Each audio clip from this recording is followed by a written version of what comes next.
If you own a Toyota or a Lexus and need to remove the micro SD card from your dash cam, I'm going to show you how to do that in this video. But before we do that, the most important thing that you do when removing the micro SD card is to turn off your vehicle fully.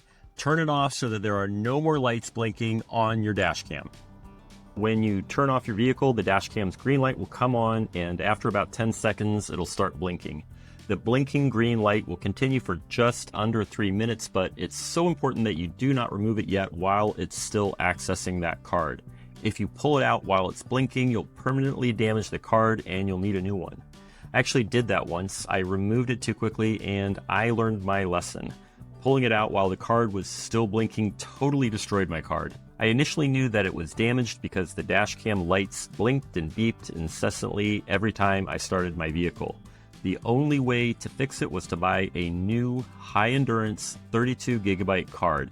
And just in case anyone who's watching has that problem right now, I'll put a link to a good high-endurance 32GB card in the description below. But remember, and this is critical, do not buy anything bigger than 32 gigs or it won't work. Now that you've waited for the green lights to stop flashing, let's show you how to remove the SD card.